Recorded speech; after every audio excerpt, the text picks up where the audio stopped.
Welcome to Alpha 13, squaddies. As you may have heard, the big news is that we're upgrading to Unreal Engine 4.21. But that's not all.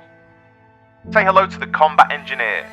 Capable of awesome destruction, this new role is a specialist, focused on demolitions, sabotage, and construction. Ambushes and area denial will be the order of the day, as the engineer can deploy anti-tank mines as well as timed detonation charges.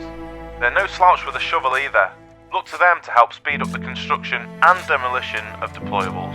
For the opposing forces, the SAPPER role will be taking on some of the responsibilities previously held by the Scout. In addition to the Combat Engineer loadout, they will be able to lay improvised explosive devices, leaving the Blue 4 to second guess each assault. One last perk. These new roles will be able to clear the way by destroying vehicle wrecks, so there'll be no more getting stuck on bridges. Speaking of destroying things, Alpha 13 will bring the release of Destruction. This rush-style game mode will pit two teams against each other in the hunt for randomised caches. Attackers will have to locate and then destroy two caches per phase in order to proceed. Defenders simply have to stop them any way possible. Destruction isn't the only change coming to the way you play squad with this release. The Fog of War is being introduced to randomised AAS. When faced with the Fog of War, only your current objective will be available, and you'll need to take it down before you can move on to the next one. We're also making some tweaks and updates to Invasion, Insurgency and Skirmish modes.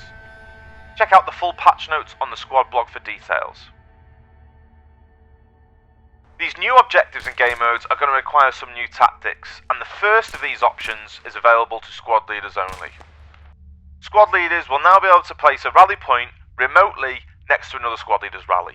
While this will only be available if your squad leader is dead, it should increase your squad's ability to effectively support and reinforce other squads on the battlefield. And while you're making your way to the front, you may notice some new options available to existing kits. For example, militia and insurgent crewmen will now be able to wield the VZ61 Scorpion machine pistol. Its extremely compact nature makes this a deadly addition to these kits as a personal defence weapon. Should you find yourselves amongst the British Armed Forces in need of a little personal defence, you may want to equip the SA-80 bayonet, which has now replaced the M9 placeholder previously in use. No matter which side you're on, you'll be glad to hear that we've made some changes to the aim down scope or ADS speed in order to make it a bit more consistent when moving. We've also adjusted the acceleration and deceleration to make player movement a bit more responsive. Additionally, medics and light anti-tank roles will now have an optics variant available.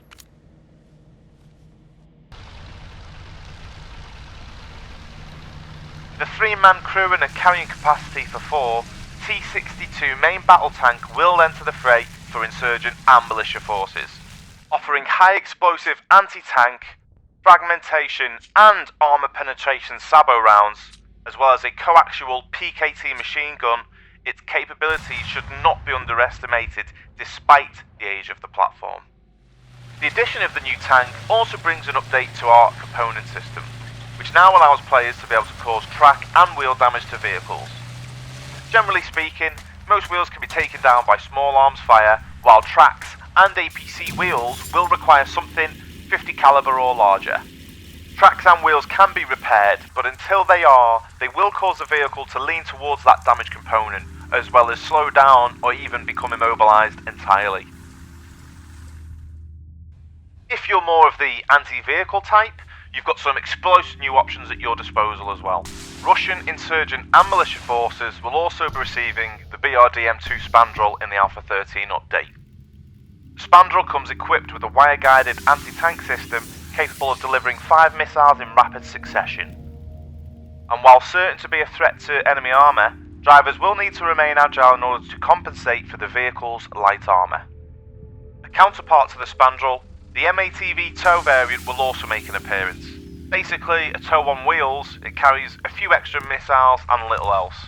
Certainly not much in the way of armour. Veteran squaddies will be happy to hear that the rocket artillery techie has also received some much needed love.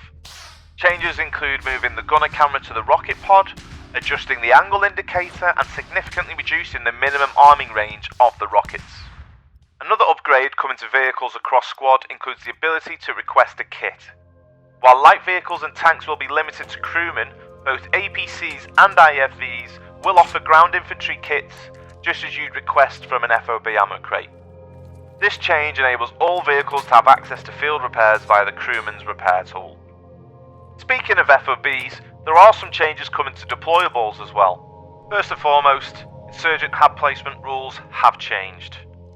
Insurgents will now be able to place 2 habs at each FOB radio, giving them more variety and mobility to get around the battlefield. Other deployables are also getting some love.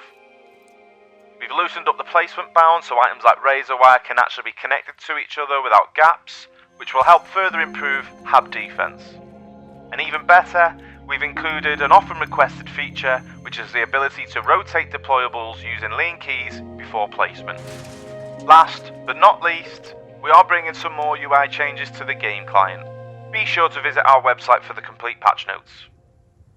And there you have it, soldiers, a look at some of the major changes coming in Alpha 13. We'll see you on the battlefield. Thanks for playing squad. Offworld out.